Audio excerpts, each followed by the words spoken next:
श्री शिवाय नमस्तुभ्यम। स्वागत है मेरे यूट्यूब चैनल मेरा बोला भंडारी पे। इस वीडियो में हम जानेंगे पंचपुष्प। पंचपुष्पों में से एक पुष्प है पारिजात का फूल। पारिजात का फूल हम सभी ने देखा है।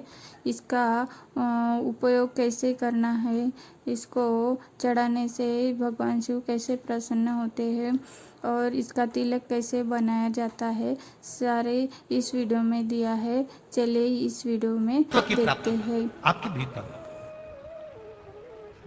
पंच पुष्प में से एक पुष्प पारिजात का फूल, जिसको हार श्रृंगार का फूल भी कहते हैं, जिसको शिडली का फूल भी कहते हैं। हार श्रृंगार का फूल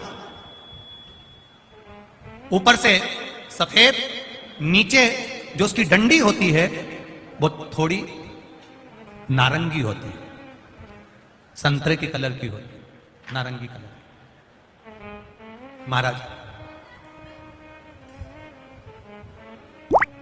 रात्रि में खिलने वाला ये फूल, रात्रि में जो फूल खिलता है ये पारिजात का, और हार श्रृंगार का जो ये पुष्प है, जिसको हार श्रृंगार भी कहते हैं, पारिजात भी कहते हैं, और कहीं कहीं इसको शिडली का पुष्प भी कहते हैं। ऊपर से सफेद होता है, नीचे उसकी जो डंडी होती है वो नारंगी कलर की होती है। शिव महापुराण का चरित्र करा, जिस समय पर संतान की प्राप्ति नहीं होती या किसी कारणवश, किसी कारण से हमारे यहां वंश की वृद्धि नहीं होती, तब देवादिदेव महादेव की आराधना पारिजात के फूल से करी जाती है। अब उस पुष्प को चढ़ाने का एक तरीका है, जरा ध्यान दीजिएगा। पंचपुष्प शिव महापुराण की कथा आप लोग सुनने के लिए बैठे हो, बड़ी आस लगाकर बैठे हो, उसको समझिए।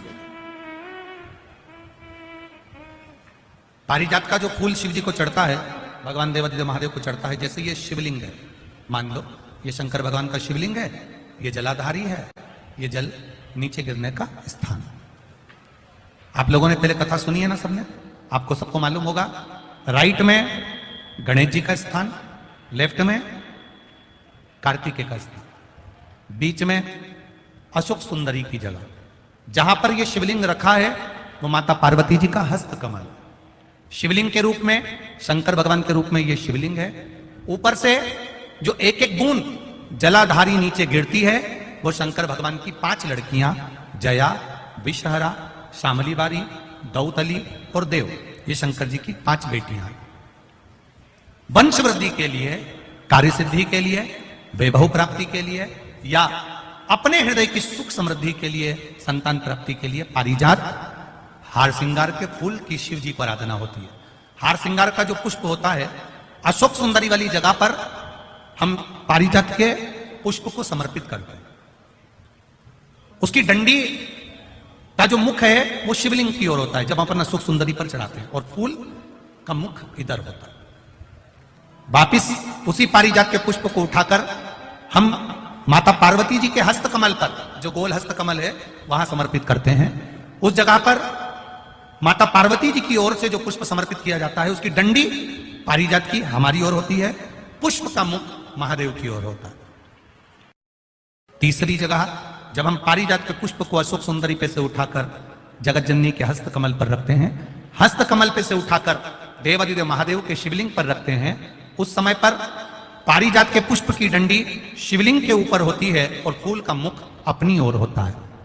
इस जगह पर पारिजात के पुष्प की डंडी के केसर से ही महादेव को त्रिपुंड लगाया जाता है और महादेव से प्रार्थना करी जाती है। अब पारिजात के फूल का केसर कैसे बनाना है वो भी एक बार आप लोग अच्छे से समझे। जैसे मान लो अभी पारिजात का तो फूल यहां पर नहीं है, पर आप टीवी पर दर्शन कर रहे होंगे। पारिजात पुष्प की जो पीछे की डंडी होती है, फूल सफेद और पीछे जो डंडी होती है नारंगी कलर की, केसरिया कलर की, उसको तोड़ लिया जाता है। तोड़कर ऐसी 25-50 फूल की पीछे की डंडी को तोड़कर उसको रख दिया जाता है। उसको धूप में नहीं सुखाते, केवल घर में उसको एक कटोरी में या थाली में रख दो, वो धीरे धीरे सूख जाएगा। सूखने के बाद उसको पीस लो, पीसकर उसका चंदन तैयार हो जाएगा। पारिजात फूल की उस डंडी का। और जिस समय वंश के लिए, सिद्धि के लिए, कार्य सिद्धि के लिए या वैभव प्राप्ति के लिए हम पारिजात का पुष्प देवादिदेव महादेव को समर्पित करते हैं। उस समय इसी को पानी में घोलकर देवादिदेव महादेव को जब आप लगाएंगे तो जैसे केसर घुलती है, केसर का जैसे कलर होता है, केसर जैसी सुगंध करती है, वैसे की वैसे ही ये पारिजात की जो डंडी आप लोगों ने सुखाई है, वही डंडी का जो चंदन बनाया है, शिव जी को लेपन करा है, उस समय पर अपने हृदय की बात आपने जो देवादिदेव महादेव को कही है, बस वही सुगंध हमारे जीवन में आना प्रारंभ हो जाती है। वो पारिजात हार श्रृंगार।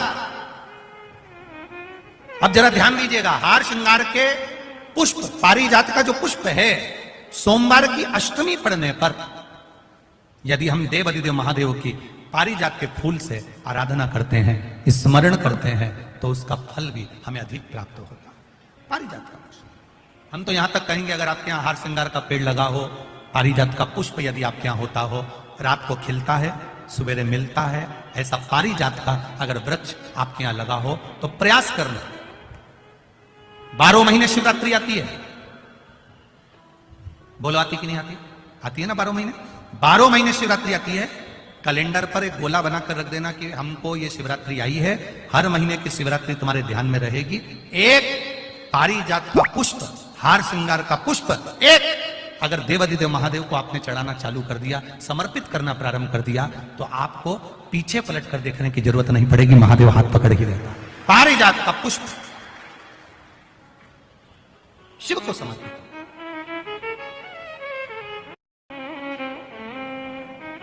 सफेद कलर का पुष्प है, आप टीवी पर दर्शन कर रहे होंगे, केसरिया कलर की है, नारंगी कलर की उसकी डंडी है, भगवान शिव को समर्पित।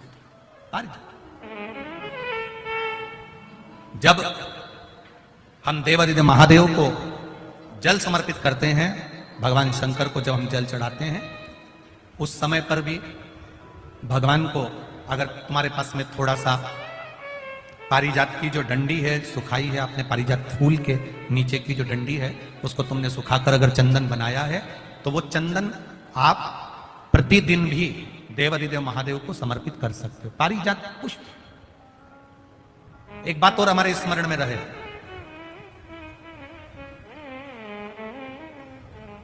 भगवान शिव को जो ये 5 तरह के पुष्प समर्पित करे जाते हैं, इन पुष्पों की डंडी जो पीछे लगी होती है, इसको तोड़ा नहीं जाता शिव जी को चढ़ाते समय, इसका स्मरण आपको रहे।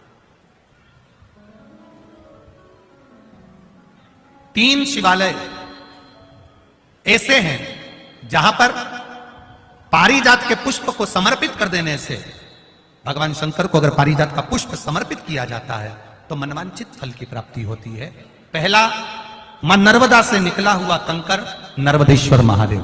अगर कहीं नर्मदा जी के कंकर से शिवलिंग बना हुआ है तो मां नर्मदा के शिवलिंग पर पारिजात का पुष्प समर्पित होता है।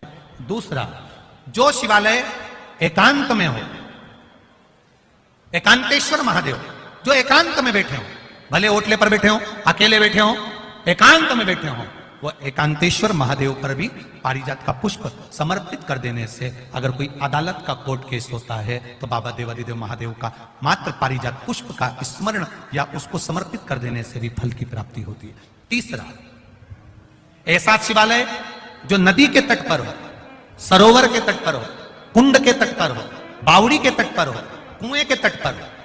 आप सब लोग तो ग्रामीण क्षेत्र के निवासी हैं और जितने लोग भी कथा सुन रहे हैं आस्था चैनल पर, फेसबुक, यूट्यूब पर, सबके स्मरण में होगा, पहले हमारे जो पूर्वज होते थे वो कुआं बावड़ी के पास में शंकर जी का शिवलिंग रख देते थे। ध्यान में होगा, जिसको स्मरण में होगा उसको मालूम होगा। शिवलिंग लाते थे और जहां कुआं होता था, बावड़ी होता था, तालाब होता था, नदी होती थी, उसके तट पर, उसके पास में शिवलिंग रख देते थे। कारण क्या है?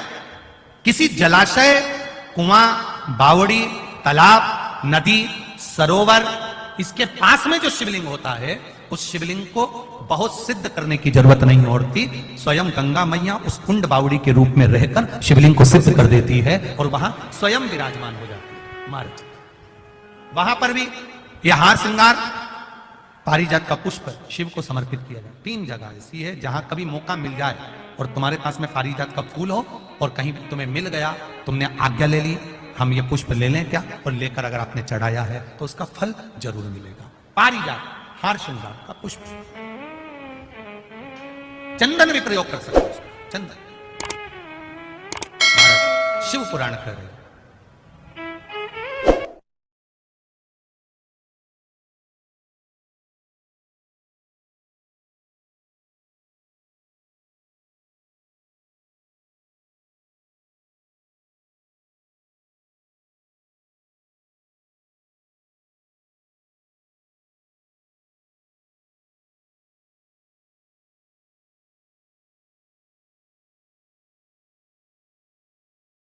अगर हमारे चैनल के वीडियो अच्छे लगते हैं तो हमारे चैनल को सब्सक्राइब कीजिए, लाइक कीजिए और शेयर ज़रूर कीजिए।